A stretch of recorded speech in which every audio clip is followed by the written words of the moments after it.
σαν σώματα ωραία νεκρών που δεν εγέρασαν και τ' άκλεισαν με δάκρυα σε μαυσολείο λαμπρό, με ρόδα στο κεφάλι και στα πόδια για σεμιά.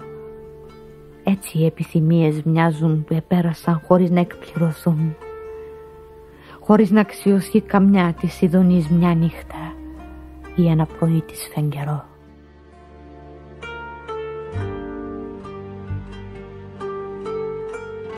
Ιδανικές φωνές και αγαπημένες εκείνων που πεθάναν ή εκείνων που είναι για μας χαμένοι σαν τους πεθαμένους. Κάποτε μες στα όνειρά μας ομιλούνε, κάποτε μες στη σκέψη τες ακούει το μυαλό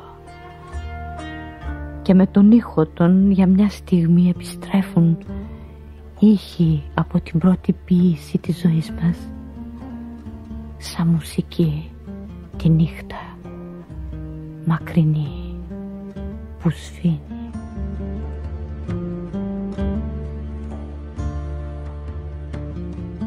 Επέστρεφε συχνά και παίρνε με, αγαπημένη αίσθησης, επέστρεφε και παίρνε με, όταν ξυπνά του σώματος η μνήμη και επιθυμία παλιά ξαναπερνά στο αίμα, όταν τα χείλη και το δέρμα ενθυμούνται και αισθάνονται τα χέρια σαν να αγγίζουν πάλι.